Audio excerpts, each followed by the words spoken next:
Binabasa mula sa mga gawa ng mga apostol. Nagsimula ng araw na iyon ang isang mahigpit na pag-uusig laban sa simbahan sa Jerusalem at liban sa mga apostol. Lahat ng sumasampalataya ay nangalat sa lupain ng Judea at Samaria. Si Esteban na may inilibing ng mga taong may takot sa Diyos at gayon na lamang ang kanilang panangis. Samantala, sinikap ni Saulo na wasakin ang simbahan. Pinapasok niya ang bahay-bahay at kinakaladkad ang mga sumasampalataya at ibinibilanggo, maging lalaki't maging babae. Nangalat ang mga mananampalataya at saan man sila makarating ay ipinangangaral nila ang salita. Nagpunta si Felipe sa isang lungsod ng Samaria at ipinangaral doon ang Mesiyas. Nang mabalitaan ng mga tao at makita ang mga kababalaghang ginagawa niya, pinakinggan nilang mabuti ang sinasabi niya, sapagkat ang masamang espiritu ay umalis sa mga taong inaalihan nito at sumisigaw habang lumalabas. Maraming lumpo at mga pilay ang napagaling, kaya't nagkaroon ng malaking kagalakan sa lungsod na iyon.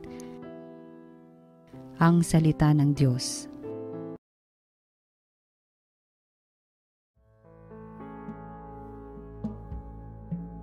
Magandang araw mga kapatid. Ako po si Father Jeff Manlapig ng Diocesan Shrine and Parish of St. Joseph sa Las Piñas City. Tara, pagnilayan natin at pagsaluhan ng salita ng Diyos, salita ng buhay. Una sa lahat, Aleluya ka talaga. Yun, Father, ano ba yung pagbati mo? Aleluya ka talaga. Naalala ko may kaibigan akong pare na nagsabi, Aleluya ka talaga. Yan ay magandang pagbati kasi sinasabi mo doon sa taong kausap mo na ikaw ay dahilan para magpuri ako sa Diyos. Ikaw ay dahilan para magpasalamat ako sa Diyos.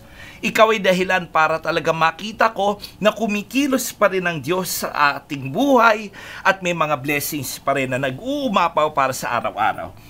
Pwede mo na rin pagpalit yun sa halip na murahin mo yung kumat sa'yo ngayong araw na ito o yung taong mapang-asar ngayong araw na to. Sabihin mo na lang, sa halip na murahin mo, sabihin mo na lang, Aleluya ka talaga. Ikaw ay dahilan para mapalapit ako sa Diyos. Ngayon po ay Miyerkules ng ikatlong linggo ng Pasko ng Pagkabuhay. Sabi ni Jesus sa ating Ebanghelyo ngayon, lalapit sa akin ang lahat ng binibigay sa akin ng tatay ko at hindi ko itataboy kahit isa sa kanila. Take note, hindi ko itataboy kahit isa sa kanila. Kamakailan may mga nakita akong post sa social media, lalo na pagkatapos ng mga malalaking event sa ating mga dioceses. May mga diocese na nagdiwang ng mga canonical or episcopal coronation ng mga imahe ng mahal na Birheng Maria. May mga diocese na nag-celebrate ng kanilang mga anibersaryo. May mga diocese at mga parokya na nagdiwang ng kanilang mga kapistahan o dedication ng kanilang simbahan, etc., etc.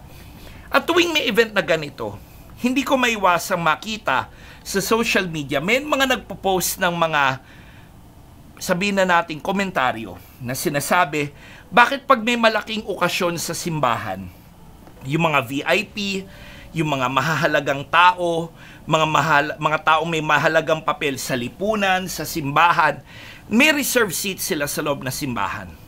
Samantalang yung mga normal na parokyano, yung mga normal na parishioner, kahit na yung mga taong may edad na, may kapansanan o may karamdaman, at mga bata, nandun lang sila sa labas. Yun yung lament ng maraming tao, lalo ng mga concerned ng mga parokyano na bakit kapag may event, yung mga the best lang ang nakakapasok sa loob at the rest have to stay outside. Either nasa ilalim ng init ng araw, magtitiis manood sa mga video screen, o wala lang, hindi pa papasukin dahil hindi maayos ang damit o wala silang ticket o passes doon sa event. Minsan iniisip ko, ganun ba ka-selective ang Diyos? Ganun ba siya na pinipili niya kung sino yung pwede lumapit sa Kanya? Pwede ka lang lumapit kay Lord kapag member ka ng ganitong organisasyon, kapag ikaw ay deboto ng ganitong debosyon. Pwede ka lang lumapit sa Diyos kapag nagawa mo na itong particular na religious obligation o ginagawa mo itong religious practice. Pwede ka lang lumapit sa Panginoon pag ganito ang theological mind frame mo, ganitong pananaw mo tungkol sa misa, tungkol sa liturhiya, tungkol sa teolohiya, filosofiya, etc. Meron bang criteria ang Diyos para papasukin niya o palapitin ng tao sa Kanya? Kapag gano'n naiisip ko, lagi ko naalala tong bersikulo na ito mula sa Gospel ni John, na kinukwento, tinuturo niya doon sa mga tao, wala akong itataboy kahit isa sa kanila. Grabe, no? Ito'y napaka-powerful na mga salita kasi pinapahayag nito, una, ang pagmamahal ng Diyos ay walang boundaries. Pag nagmahal ang Diyos, mamahalin ka talaga. Oo, alam ng Diyos na mahina ka. Oo, alam ng Diyos na makasalanan tayong lahat at marurupok. Pero hindi niya tayo tinataboy. Bagkus nilalapit niya pa tayo sa Kanya. Grabe ang pagmamahal ng Diyos.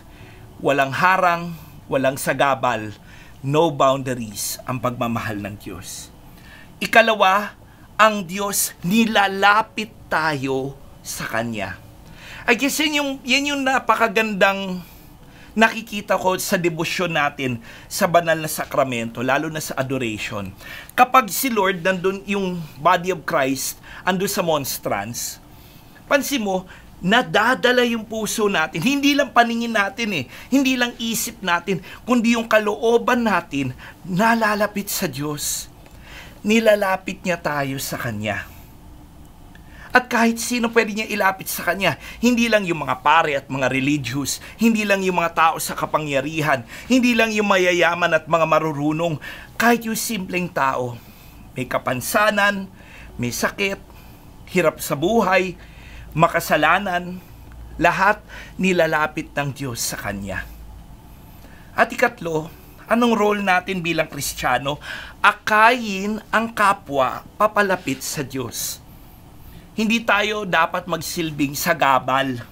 Hindi tayo magsisilbing pader na parang si Lord para sa amin lang, kayo maghanap kayo na sarili niyong pagsisimbahan. Hindi ganun Nilalapit tayo ng Diyos sa puso niya. At tayo, ang role natin, akayin ang bawat isa at ilapit sa Diyos. Siguro magandang palaisipan yon at magandang pagnilayan. Ako ba sa buhay ko, sagabal ba ako sa paglapit ng Diyos? O akong umaakay sa kapwa ko palapit sa Kanya? Kung tayo ay may maalala, baka merong tao na maalala ka na siya nag-akay sa iyo palapit sa Diyos.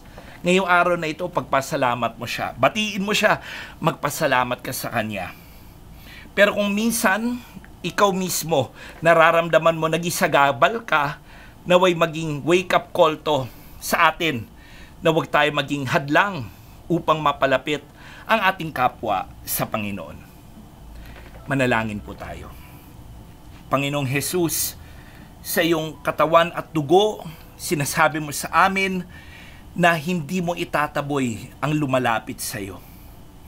Panginoon, patawad po kung minsan kami pa nagiging sagabal o hadlang para lumapit ang ibang tao palapit sa iyo. Marahil dala na ugali namin, dala ng panghuhusga namin sa kapwa, siguro dahil mapang-irap kami o minamata namin ang kapwa-tao namin. Panginoon, patawad po. Tulungan niyo po kami magkaroon ng pagpapakumbaba na mahalin ang aming kapwa at akayin namin ang kapwa namin palapit sa iyo. Nawa, hindi kami maging hadlang, kundi kami ang mag-akay sa aming kapwa upang lahat kami ay matipon mo sa iyong puso at kaming lahat ay magkaisa sa pagsamba at pagpapasalamat sa iyo, aming Panginoon, na nabubuhay at nagahari, magpasawalang hanggan. Amen. At yan po ang ating salita ng Diyos, salita ng buhay ngayong April 17, Miyerkules ng ikatlong linggo ng Pasko ng Pagkabuhay. Shout out po sa mga tao, sabi ko nga kanina, na naging instrumento para akayin tayo sa pananampalataya. Kapamilya man natin, kaparokya, isang pare, katikista, madre, o baka kaibigan lang natin, nagyaya lang sa atin na maging aktibo sa simbahan o magdasal. Salamat sa iyo, hindi ka naging hadlang, kundi ikay naging daan upang mapalapit kami sa Diyos na hindi nang tataboy, hindi nang re-reject, isang Diyos na nagyayakap, yumayakap sa aming lahat. Ugaliin tangkilikin ng TV Maria Philippines sa lahat ng kanya social media platforms. Ako po si Father Jeff Manlapig ng Diocese ng Parañaque. Shalom.